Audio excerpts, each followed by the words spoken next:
한국인과 네안데르탈인. 45. 호모사피엔스 등장. 4. 학자들은 연속론이든 대체론이든 크로마뇽인이 네안데르탈인을 대체하여 궁극적으로 지구를 석권했다고 설명한다. 현생 인류인 크로마뇽인이 지구상의 유일한 인류가 된 후인 약 3만 년 전에서 2만 년 전까지의 유럽 문화를 그라베트 문화라고 하며 이 시기는 후기 구석기 시대의 중기에 해당된다. 이 시기에는 크로마뇽들이 사는 전 지역에 걸쳐 작은 비너스상이 유행했는데 풍만한 육체에 커다란 젖가슴과 불쑥 튀어나온 골반을 가지는 등 수준 높은 예술가들의 작품이다.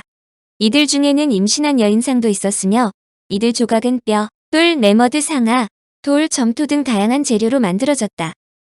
이들은 임신과 출산이 무사히 이루어지도록 하는 주술적인 의미를 갖고 있었던 것으로 보인다. 약 2만 년 전 솔리트레 부근에 살았던 사람들은 수지로 불을 밝힐 줄 알았고 석기 제작이 뛰어났다. 후기 구석기 시대의 마지막에 해당하는 약 2만 년 전에서 1만 년 전까지 인류는 빙하기에 완벽하게 적응했다.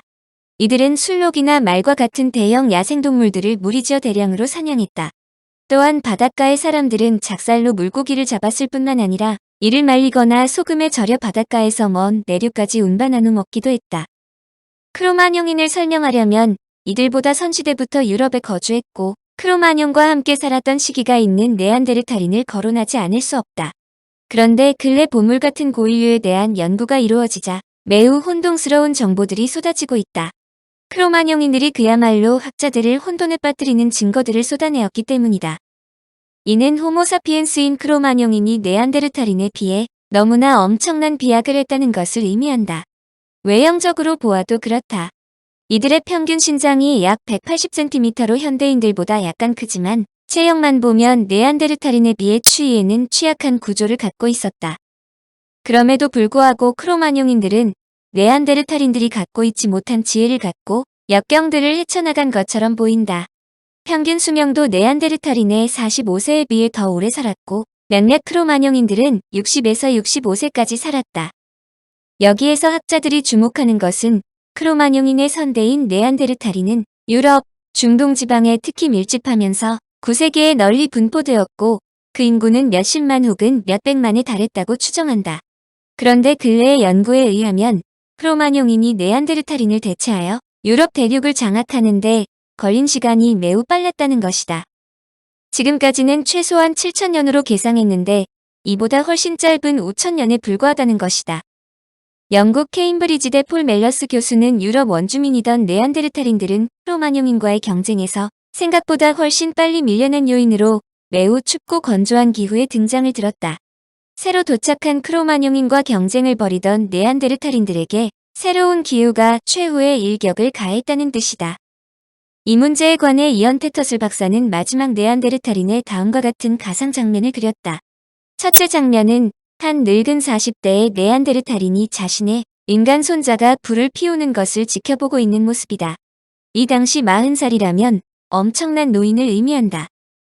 이 장면은 그녀가 어디서 왔는지 모르는 자신의 종족보다 훨씬 좋은 혈통을 가진 외부자들 가운데 한 명과 짝을 이루었으므로 그 아이는 노인과 다른 모습을 하고 있다는 것이다. 둘째 장면은 마지막 네안데르탈인 남자가 크로마뇽이라고 부르는 일단의 침입자들에게 쫓겨 도망치는 모습이다. 바로 이 장면은 그동안의 네안데르탈인과 크로마뇽인에 관련된 두 가지 논쟁을 보여준다. 즉 네안데르탈인이 멸망에 이른 것은 초기 인류와 접촉하는 과정에서 생긴 유전적 열세에 의해서일 수도 있고 또는 크로마뇽이 네안데르탈인들을 폭력적으로 멸망시켰다는 것으로 크로마뇽인만이 현대인의 선조가 되었다는 것이다. 셋째는 크로마뇽인과 네안데르탈인이 공존하지만 두 종 간의 직접적인 교배는 이루어지지 않았다는 것이다. 이들 간에 큰 알력이 별로 없었던 것은 적어도 양쪽 모두에게 먹을 것이 충분했으므로 서로 싸울 일이 없다는 설명도 된다. 결론은 어느 것이 맞든지 간에 네안데르탈인은 크로마뇽인에 비해 지능이 낮고 수명이 짧아서 많은 자손을 남기지 않고 멸망에 이르렀다는 것이다. 크로마뇽과 네안데르탈인 재분석. 현대의 유전자 분야의 연구로 과거의 연구 즉 정보들이 상당히 변하고 있음은 주지의 사실이다. 그 중에서 가장 심하게 변하고 있는 부분이 네안데르탈인 크로마뇽인 호모사피엔스에 대한 설명이다. 아직도 혼동이 되는 것은 크로마뇽이 호모사피엔스 즉 현생 인류의 선조이냐이다. 이 부분에 관해 적어도 크로마뇽인이 유럽의 네안데르탈인들을 제치고 유럽인들의 선조 즉 호모사피엔스가 되었다는 데는 거의 이의를 제기하지 않는다. 그러나 학자들은 이들이 다른 지역의 호모 에렉투스 등을 제압하고 호모사피엔스가 되었는지에 대해서는 아직 검토할 점이 많이 있다고 설명한다. 한국을 비롯한 아시아인들을 비롯하여 많은 현생 인류에게 네안데르탈인과 데니소바인의 유전자가 있다는 것을 쉽게 설명하려면 여러 각도에서 더더욱 많은 연구가 필요하다는 뜻이다. 그러므로 이곳에서 설명하는 크로마뇽인과 호모사피엔스에 대한 내역은 큰 틀에서 유럽과 중동에 살던 크로마뇽인과 네안데르탈인 그리고 호모사피엔스에 대한 이야기라는 뜻이다. 크로마뇽, 네안데르탈인의 선조로 이해되는 호모 에렉투스 이전은 모든 선인류를 포괄하고 있기 때문이다. 그러므로 전체를 통틀어 설명한다. 이는 앞에서 다루었던 것을 다시 정리하는 것으로도 볼 수 있다. 다소 헷갈리는 이야기도 있겠지만 다지역 기원설과 아프리카 기원설을 생각하면서 유의하여 들으면 고인류에 대해 이해하는 폭이 넓어질 것이다. 학자들은 현생 인류인 호모사피엔스가 지구상에 살았던 인류의 조상들인 20여 종의 호미닌 중에서 유일하게 인류 진화 과정에서 살아남았다고 설명한다. 다른 호미닌 종들은 모두 멸종한 반면에 호모사피엔스만이 끝까지 생존했으므로 가장 강하고 뛰어난 종이라 생각하기 십상인데 실제로는 이들은 여러 가지로 취약하고 불안한 존재였다. 그러므로 이들이 최후까지 살아남은 데에는 우연과 행운 등이 따르기도 했지만 나름의 생존 전략도 있었음이 분명하다는 뜻이다.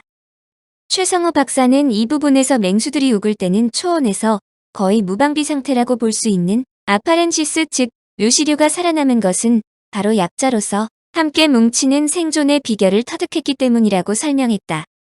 이들의 발자국 유적 등을 분석해본 결과 항상 10명 이상이 함께 돌아다녔으며 창칼 등의 무기가 없는 상황에서 나뭇가지나 돌덩이 등을 집어들어서 포식자들로부터 스스로를 방어했을 것으로 추정했다. 이는 초원에서는 뭉쳐야 살 수 있다는 것을 파악했기 때문이다. 현재 아프리카 초원에 있는 코끼리, 노, 사슴 등 모두 떼를 짚고 있다. 한두 마리 혼자 있는 법이 없다. 이들을 사냥하는 사자나 하이에나도 마찬가지다. 모두 떼를 지어 다닌다. 물론 이 중에도 예외는 있는데 치타의 경우 단독 생활을 한다. 초원에서 무리지어 사는 이유는 간단하다. 초원이 개방된 공간이기 때문이다. 초식동물의 경우 초원보다는 숲에서 살고 있으므로 크게 포식자에게 노출되지 않는다. 물론 포식자가 나무 위에 있을 때 보이지 않는 위험이 있지만 숲은 먹이가 풍부하다는 장점이 있다. 문제는 물이 귀하다는 점이다. 그러므로 사냥꾼 동물들은 연못이나 호수, 계곡처럼 초식동물들이 다니는 길목을 지키며 숨어 있다. 당연히 초식동물들은 물가를 피하려고 한다. 물 대신 나뭇잎에 있는 수분으로 버티기도 한다.